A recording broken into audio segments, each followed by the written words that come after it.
West Bengal ANM-GNM entrance এক্সামের জন্য life সায়েন্সের ক্লাস 10-এর থার্ড চ্যাপ্টারের কিছু এমসিকিউ সেশনের পার্ট 1 শুরু করতে চলেছি আজকে। এরপর এই চ্যাপ্টারের পার্ট 2, পার্ট 3 আসতে চলেছে। আর সঙ্গে থাকবে এমসিকিউ রিলেটেড এক্সট্রা অনেক কোশ্চেন। তাহলে শুরু করতে চলেছি এমসিকিউ সেশন। চ্যাপ্টারটির নাম প্রাণীদের সাড়া প্রদান ও রাসায়নিক সমন্বয় হরমোন। 1 নম্বর কোশ্চেন, প্রাণীদেহে কোন হরমোন প্রথম আবিষ্কৃত হয়? এই কোশ্চেনটার অ্যান্সার হলো সিক্রেটিন। এবার সিক্রেটিন সম্পর্কে আমরা কিছু তথ্য জেনে নেব। এই হরমোনটি হলো একটি লোকাল হরমোন। এই হরমোনটি কোথা থেকে সিক্রিট হয়? এই হরমোনটি ক্ষুদ্রান্ত, তোমরা তো নিশ্চয়ই জানো ক্ষুদ্রান্ত কোলন এইগুলোর এস সেল থেকে সিক্রিট হয়। এবার মনে রাখতে হবে, মানে এটা মোটামুটিভাবে তোমাদের জানতে হবে যে এই সিক্রেটিন যে হরমোনটা, এই হরমোনের কাজটা কি? এই হরমোনের কাজ হলো পিত্তরস তৈরি করা আর অগ্নাশয় বা প্যানক্রিয়াসকে উদ্দীপিত করে বাইকার্বনেট ফ্লুইড সিক্রেট করতে সাহায্য করে। তাহলে প্রাণীদেহে কোন হরমোন প্রথম আবিষ্কৃত হয়? সেটা হচ্ছে সিক্রেটিন। এটা একটা ইম্পর্টেন্ট কোশ্চেন। এরপর 2 নম্বর কোশ্চেনে চলে যাচ্ছি। এখানে বলেছে কোন দেহতরলের মাধ্যমে হরমোন সারা দেহে সরবরাহ হয়? এটা হলো রক্ত ও লসিকার মাধ্যমে সারা দেহে সরবরাহ হয়। কিন্তু ব্যতিক্রম কি আছে? ব্যতিক্রম আছে স্থানীয় বা লোকাল হরমোন। কারণ কি, এই হরমোনটা কোনো রক্ত বা লসিকার মাধ্যমে অন্য জায়গায় পরিবাহিত হয় না। এটা উৎপত্তি স্থলেই ক্রিয়া করে, মানে যেখানে তৈরি হয় সেইখানেই কাজ করে। তাহলে এই ধরনের লোকাল হরমোন বা স্থানীয় হরমোনের উদাহরণ কি কি আছে? যেরকম গ্যাস্ট্রিন, সিক্রিটিন, এই যে সিক্রিটিন পড়লে সেই সিক্রিটিন, তারপর কোলিসিস্টোকাইনিন, এইগুলো লোকাল বা স্থানীয় হরমোনের উদাহরণ। এবার 3 নম্বর কোশ্চেনে চলে যাচ্ছি। এখানে কি বলেছে, হরমোন ক্ষরণকারী স্নায়ুকোষকে কি বলে? মানে যে স্নায়ুকোষ থেকে হরমোন ক্ষরিত হয় সেই স্নায়ুকোষটাকে কি বলা হয়? এখানে বলা হয় নিউরো সিক্রেটারি কোষ। এখানে বলা হচ্ছে এই নিউরো সিক্রেটারি কোষটা কোথায় থাকে? এটা থাকে হাইপোথ্যালামাসে, থাকে পশ্চাৎ পিটুইটারিতে। এই কোষ থেকে কি কি সিক্রিট হয়? এডিএইচ, তার মানে হচ্ছে অ্যান্টি ডাই ইউরেটিক হরমোন বা ভেসোপ্রেসিনও বলা হয় এডিএইচকে। তোমরা মনে রাখবে এডিএইচ এর অপর নাম ভেসোপ্রেসিন। আর তারপরে অক্সিটোসিন, এই হরমোনগুলো এই নিউরো সিক্রেটারি সেল থেকে সিক্রিট হয়। মানে এই যে ধরো অ্যান্টি ডাই ইউরেটিক হরমোন, অক্সিটোসিন, এইগুলো পশ্চাৎ পিটুইটারি থেকে সিক্রিট হয়। মানে যদি বলে পশ্চাৎ পিটুইটারি থেকে কোন কোন হরমোন ক্ষরিত হয়, তাহলে তোমরা বলবে এডিএইচ বা ভেসোপ্রেসিন, অক্সিটোসিন, এইগুলো। এবার 4 নম্বর কোশ্চেনে চলে যাচ্ছি। এখানে বলেছে মানব দেহের ক্ষুদ্রতম অন্তঃক্ষরা গ্রন্থি কোনটি? তাহলে সবচেয়ে ক্ষুদ্রতম মানে ছোট অন্তঃক্ষরা গ্রন্থি হচ্ছে পিটুইটারি। এই পিটুইটারিটা কোথায় অবস্থিত? পিটুইটারি অবস্থিত মস্তিষ্কের তৃতীয় প্রকোষ্ঠের স্ফেনয়েড অস্থির। তোমাদের মনে রাখতে হবে যে স্ফেনয়েড অস্থি কথাটা তোমাদের পিটুইটারির সাথে রিলেটেড, এটা মনে রাখতে হবে। তাহলে কোথায় অবস্থিত? মস্তিষ্কের তৃতীয় প্রকোষ্ঠের স্ফেনয়েড অস্থির সেলা টার্সিকা নামক প্রকোষ্ঠে অবস্থিত হচ্ছে এই পিটুইটারি। পিটুইটারিকে কি গ্রন্থি বলা হয়? প্রভু গ্রন্থি বা মাস্টার গ্ল্যান্ড বলা হয়। এই পিটুইটারির কিন্তু 3টে খণ্ড আছে। একটা অগ্রখণ্ড মানে অগ্র পিটুইটারি, তারপরে মধ্য পিটুইটারি আর পশ্চাৎ পিটুইটারি। এই 3টে পিটুইটারি অংশ থেকে বিভিন্ন হরমোন ক্ষরিত হয়। এইগুলো প্রাণীদেহে ক্ষরিত হয়। তারপর 5 নম্বর কোশ্চেন, ব্যাঙাচি রূপান্তরে সাহায্য করে কোন হরমোন? ব্যাঙাচি রূপান্তরে সাহায্য করে থাইরক্সিন হরমোন। এবার থাইরক্সিন হরমোন দেখো, এই থাইরক্সিন হরমোনটা কোথার থেকে ক্ষরিত হয়? এই আমাদের দেহে থাইরক্সিন হরমোনটা থাইরয়েড গ্রন্থি থেকে নির্গত হয়।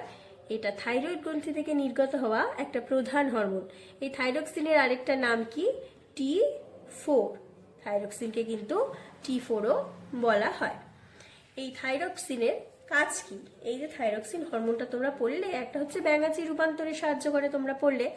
এছাড়াও আমাদের দেহে, মানুষের দেহে থাইরক্সিন হরমোনের কি কাজ? দেখো, দেহের মৌল বিপাকীয় হার বা বিএমআর, বেসাল মেটাবলিক রেট, এইটা হচ্ছে বৃদ্ধি করে। আর কি করে? বিপাক নিয়ন্ত্রণ করে। আমাদের দেহে যত কার্বোহাইড্রেট, প্রোটিন, লিপিড এইগুলোর বিপাক হয়, সেইগুলো নিয়ন্ত্রণ করে কে? Thyroxine hormone. এবার 6 নম্বর কোশ্চেনে চলে যাচ্ছি। এখানে বলেছে বৃক্কীয় নালিকায় বৃক্কীয় নালিকার কোথায়? দূরসংবর্ত নালিকায়, মানে ডিস্টাল কনভলিউটেড টিউবুলে। জলের পুনঃশোষণে মানে ওয়াটার রিঅ্যাবজর্পশনে কে হেল্প করে, মানে কোন হরমোন হেল্প করে? সেটা হচ্ছে এডিএইচ, অ্যান্টিডাই ইউরেটিক হরমোন। একটু আগে তোমাদের বললাম এডিএইচ এর আরেকটা নাম হচ্ছে ভেসোপ্রেসিন। এইবার তোমাদের জেনে নিতে হবে এই ভেসোপ্রেসিনের মানে এডিএইচ এর একটা কাজ কি, সেটা হচ্ছে রক্তচাপ বৃদ্ধি করে। এবার 7 নাম্বার কোশ্চেনে চলে যাচ্ছি। 7 নাম্বার কোশ্চেন কি বলেছে? মানব দেহের বৃহত্তম অন্তঃক্ষরা গ্রন্থিটি হলো কোনটা? এর আগে ক্ষুদ্রতম কোনটা পড়লাম? পিটুইটারি। এবার মানব দেহের বৃহত্তম অন্তঃক্ষরা গ্রন্থিটাই কি পড়বো? আমরা বলবো থাইরয়েড গ্রন্থি। থাইরয়েড গ্রন্থি সম্পর্কে একটু আগে তোমরা জেনে নিয়েছো। এবার এটা হচ্ছে মানব দেহের সবচেয়ে বড় অন্তঃক্ষরা গ্রন্থি। এবার থাইরয়েড গ্রন্থি থেকে কিন্তু মেনলি দু রকমের, এছাড়াও 3 রকমের হরমোন খরিত হয়। একটা হচ্ছে থাইরক্সিন, যেটা বললাম T4 বা থাইরক্সিন, একটা ট্রাইহাইড্রোথাইরোনিন বা T3, আরেকটা হরমোন খরিত হয় সেটা হচ্ছে ক্যালসিটোনিন। এই 3টে হরমোন থাইরয়েড গ্রন্থি থেকে কিন্তু খরিত হয়। এরপর 8 নম্বর কোশ্চেনে চলে যাচ্ছি। এখানে বলেছে একটি ট্রপিক হরমোনের উদাহরণ দাও। ট্রপিক হরমোনের উদাহরণ কি দিয়েছে? থাইরয়েড স্টিমুলেটিং হরমোন মানে TSH। এছাড়াও আর কি ট্রপিক হরমোন আছে? GTH, তারপর ACTH, অ্যাড্রিনাল কর্টিকোট্রপিক হরমোন। এইগুলো কিন্তু ট্রপিক হরমোনের উদাহরণ। ট্রপিক হরমোন কাকে বলে? ট্রপিক হরমোন কাকে বলে যে এই হরমোনটি একটি অন্তঃক্ষরা গ্রন্থি থেকে প্রথমে নিঃসৃত হয়, খরিত হয়, তারপর অন্য দূরবর্তী স্থানে গিয়ে অন্য একটি অন্তঃক্ষরা গ্রন্থির বৃদ্ধি, ক্ষরণ এইগুলোকে নিয়ন্ত্রণ করে, সেটাকে বলা হয় ট্রপিক হরমোন। তো ট্রপিক হরমোনের উদাহরণ তোমরা পড়লে TSH, GTH, ACTH ইত্যাদি। এরপর পরের কোশ্চেনটায় চলে যাচ্ছি। এই যে তোমরা ACTH পড়লে, সেই ACTH সংক্রান্ত একটি কোশ্চেন। ACTH কোথা থেকে খরিত হয়? ACTH তাহলে অগ্রপিটুইটারির কর্টিকোট্রপ কোষ থেকে খরিত হয়। এই যে অগ্রপিটুইটারি তো পড়লে যে পিটুইটারির কটি ভাগ, তার মধ্যে পড়েছিল অগ্রপিটুইটারি, মধ্য পিটুইটারি আর পশ্চাৎ পিটুইটারি। সেই অগ্রপিটুইটারি থেকে তো অনেক হরমোন খরিত হয়, তার মধ্যে একটি হরমোন হলো ACTH। এইবার এই ACTH এর কাজটা কি? ACTH পিটুইটারির অগ্রপিটুইটারি থেকে খরিত হয়ে অ্যাড্রিনাল গ্রন্থি, যেটা হচ্ছে বৃক্কের বা কিডনির ওপরে থাকে, সেই অ্যাড্রিনাল গ্রন্থির কর্টেক্স অঞ্চলের বৃদ্ধিকে নিয়ন্ত্রণ করে। এবার এই কর্টেক্স অঞ্চল থেকে বিভিন্ন হরমোন খরিত হয়, যেরকম glucocorticoid, mineralocorticoid, sex corticoid hormone ক্ষরণে help করে এই ACTH। আর এই গ্লুকোকর্টিকয়েড যে বললাম, সেটা কার্বোহাইড্রেট বিপাকে সাহায্য করে। তাহলে ACTH কোথা থেকে খরিত হয়? অগ্রপিটুইটারির কর্টিকোট্রপিক কোষ থেকে। এছাড়াও অগ্রপিটুইটারি থেকে খরিত আর হরমোনগুলি কি কি হরমোন খরিত হয়? যেরকম TSH, STH বা GH মানে সোমাটোট্রফিক হরমোন বা গ্রোথ হরমোন, তারপর GTH গোনাডোট্রফিক হরমোন, LTH বা প্রোল্যাকটিন লিউটিনাইজিং হরমোন, এইগুলো কিন্তু অগ্রপিটুইটারি থেকে খরিত হয়। তারপর দেখো 10 নম্বর কোশ্চেনে বলেছে পিটুইটারি গ্রন্থি সুপ্রিম কমান্ডার হলো হাইপোথ্যালামাস। পিটুইটারি গ্রন্থি সুপ্রিম কমান্ডার কাকে বলা হয়? হাইপোথ্যালামাস। একে মাস্টার গ্ল্যান্ড বলে, মানে প্রভু গ্রন্থির প্রভু কাকে বলা হয়? হাইপোথ্যালামাসকে। এবার দেখো এই কটা কোশ্চেন, এই 10টা কোশ্চেন তোমাদের আজকের জন্য।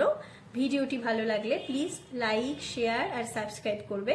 যেহেতু NMGNM 2025 এন্ট্রান্স এক্সাম খুবই কাছে, তাই লাইফ সায়েন্সের চ্যাপ্টার ওয়াইজ MCQ সেশন আলোচনা করছি। পরবর্তীতে প্রত্যেকটা chapter wise detail video course আসতে চলেছে 2025 এক্সামের পর। তোমরা সবাই বন্ধুরা সঙ্গে থেকো।